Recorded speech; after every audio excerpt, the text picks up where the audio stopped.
Hello and welcome to another episode of Professionals in Cars. I'm Dan Roy. Dylan Rooney. And today we have an interesting question. We do. We want to ask you, the viewers, just the general public, should companies be allowed to web filter? The company changed their policy, their internet policy, and I tried to go on a few different websites today, USA Today being one of them, to look up an article, and I had no access. Oddly enough, it said I was blocked from this page. And I know last week I could have accessed that page very easily. That's right. So web filtering is when companies decide to limit your access to certain websites while using their internet access. Yep. I would say it doesn't make any sense. We have never done it. All of a sudden we started. And it feels really weird. Like, who are you? Like, I'm not a kid anymore. I'm not in grade school. Yeah. And you said that actually social media still works. Yeah, so not that I spend my whole day doing this, but I did find some time to get over to Facebook, check out what the book it has to say today, and Nothing wrong with that. easy peasy. I was on there in no time, scrolling down the whole news story. But everything else seemed to be blocked. But God forbid you go to, CNN.com to look at the latest news. Can't access it. I noticed it when I went to my ESPN.com, my favorite channel, and I couldn't get on. It was on 5 o'clock yesterday. Maybe set it up where starting at a certain time, I can access whatever I want again outside of work hours or something. But don't tell me. I have a laptop. I can take this thing wherever the hell I want. That's the point of a laptop. Don't tell me round the clock 24/7 I can't access these things. I'm trying different things. I'm thinking I'm like a screw loose is behind the keyboard and I just can't figure it out. But it's actually the internet. Oh, that's poor. That's poor. And like Dan said, I had to deal with this when I was in school, in middle school, when I tried playing different games in computer class. Mm-hmm. I understand that. They were distracting. I'm now an adult. I'm in the real world. I'm doing professional things like this video, for instance. Yeah. And I want to make sure what I'm telling you guys is factual. And I want to make sure I'm doing my homework. And I can't do it. We're making shit up today. Yeah, we're just winging it. Yeah. I personally do not feel a company should be able to web filter. Like Dan said, it comes back down to upper management's original decision making of who they're bringing on board. Absolutely. And if you have no trust in your employees, then I don't know what you have. Absolutely. Workout of the week? Workout of the week. This week was a busy week. It was a really busy week. So we didn't get down to the gym as many times as we would have liked. I think part of that was just because of being web filtered. We had all this... Insane. We had to use our time to actually do work. Yeah, we did. We were flooded with work. So I guess the idea, because we spent less days in the gym, this one time we wanted to try to make the most out of it as possible. So we wanted to get two major muscle groups done in the same workout. Yep. In both the pulling and the pushing fashion. So we, like Dan said, we wanted to really get after it this week, make the most, maximize our gym time. So we tackled both the chest as well as the back in one workout, doing 2 chest, 2 back exercises, and an ab in between, just for vanity purposes. But right.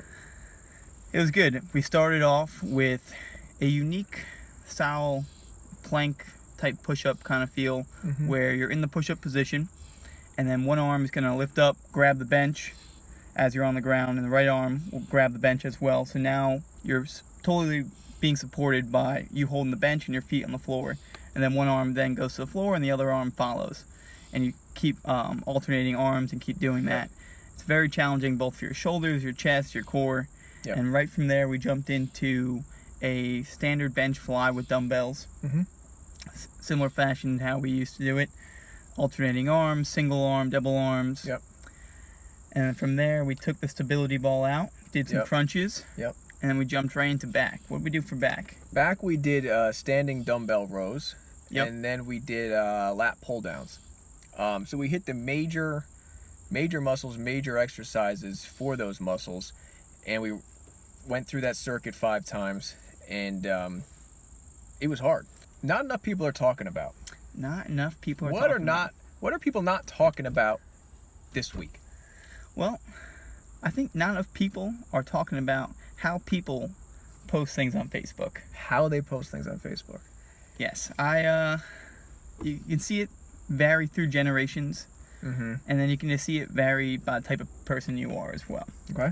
So what I mean by that is you'll have someone maybe similar in the millennial age group post just ridiculous things on Facebook, like I lost my job, I can't afford my rent, I can't do this, and just diving too personal details into their Facebook. Yeah, it's bad. And it just looks bad. Even if you're going through a tough situation, posting on Facebook does nothing. How Doesn't does that help? accomplish How does that help you? anything, and Yeah. it looks worse.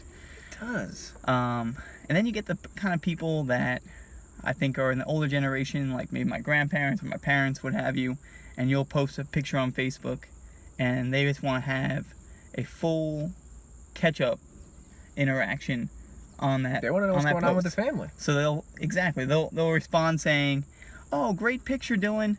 How's your sister doing? How are your parents? I haven't seen you in so long. What's new?" Wow. And I have to answer like 10 questions in a reply they had to my picture. That's embarrassing.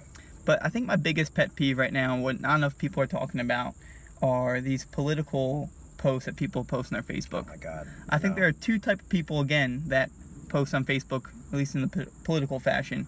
One that intentionally tries to stir up the pot Mhm. and see people react to whatever post he has. Yep.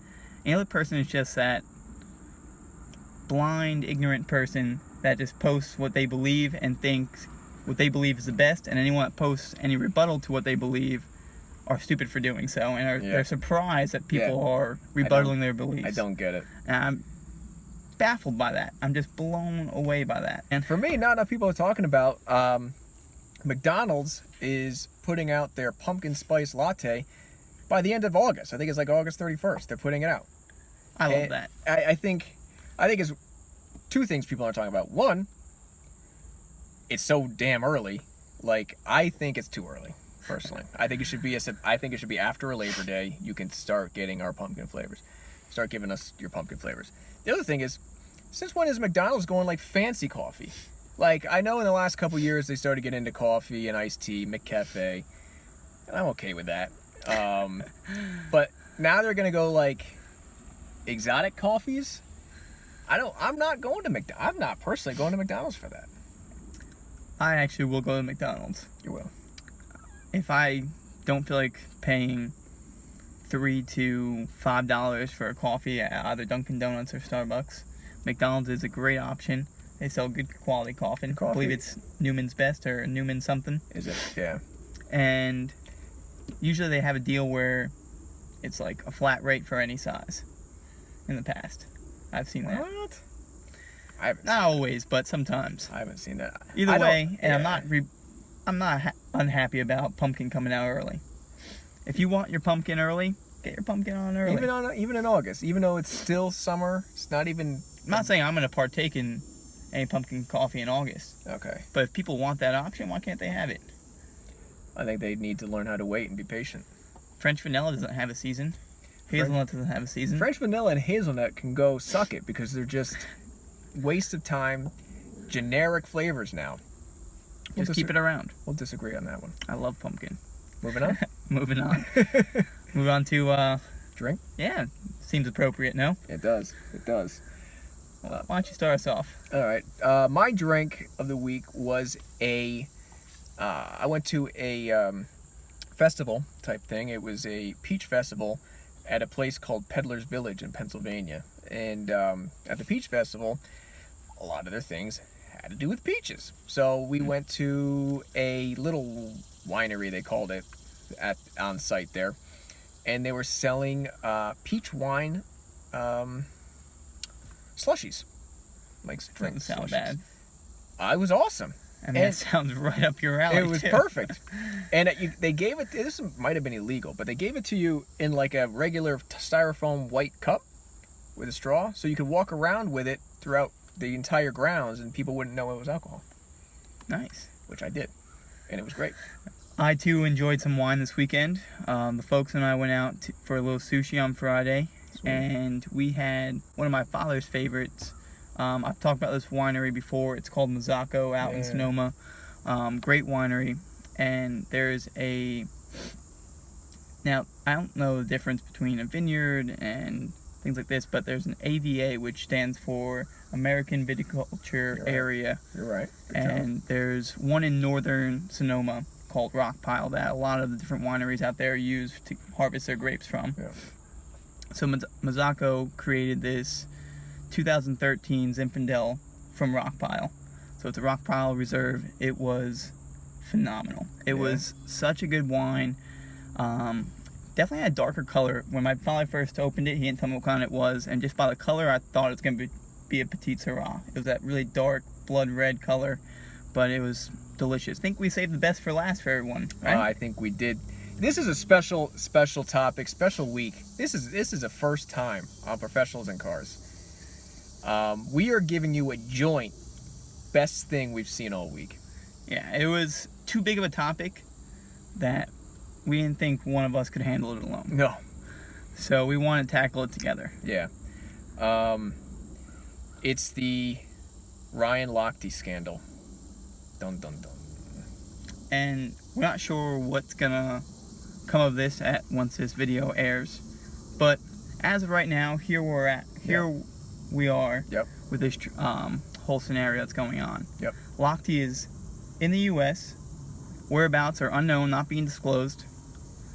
The two swimmers that I'm forgetting the names were pulled off their flight. Yep.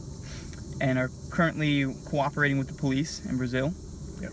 And then the one swimmer who was supposed to be at their supposed to be on his flight chose last second not to go, and even tweeted and has boarded before going, or checked in online beforehand, and still decided not to go. So basically, what I've read to date is that Lochte's basically said two different things about what's happened with this robbery. Right. First, he said he was held at gunpoint with a gun cocked to his forehead. Next thing you know, they're pulling into a Shell gas station, and there was a little argument going on between the store operator as well as the four swimmers. And maybe a firearm was displayed at some sort. From the store owner. From the store owner. Yeah. So that's what I'm hearing. But I think what I found most interesting about this whole scenario so far is the fact that how Brazil's handling it and how the Brazilian people think about the whole situation. They're pulling in all these resources to really fact check the whole situation. So it looks great in the sense where Brazil's taking this situation very seriously. Yeah. But for, I think, the Brazilian citizens, they're like, what the hell? Like, people are dying over here. There's murders, there's serious crimes happening every day, and they're not getting near to That's right. close to the attention that you're giving this little incident. That's right. Potentially, who knows? Potentially, this could have been what it was like back in '94 when, like, the OJ thing started. Yeah. Like, we didn't know how big it was going to get, and then look at what happened. Like, I don't know if it will get like that, but I feel like it kind of may feel like that. Like, this celebrity status athlete getting into a very weird situation down there that no one quite knows what's going on.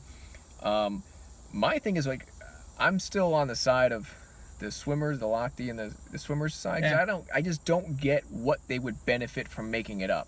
It's true. The only reason I could possibly think they would make this up is somehow they convince themselves that this would be a good way to cover up something way worse than they did. And let's hope that's not the case. Let's hope that's not the case. Which brings me to kind of an irrelevant point, but in Lochte's case for this whole scenario is the fact that his hair is this color right now does not help his case.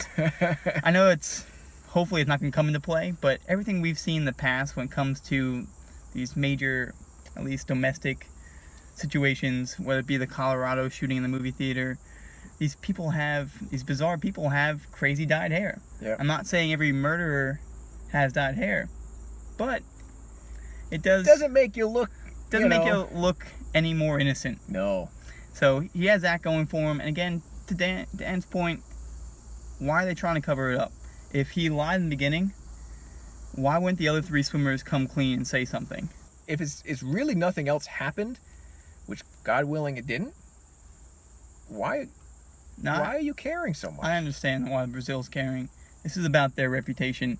I think the best thing about a country hosting Olympics is they get a chance, especially in Brazil's case, to kind of show the rest of the world, like, hey, we do have our act together. Look what we can do. Look what we can put on.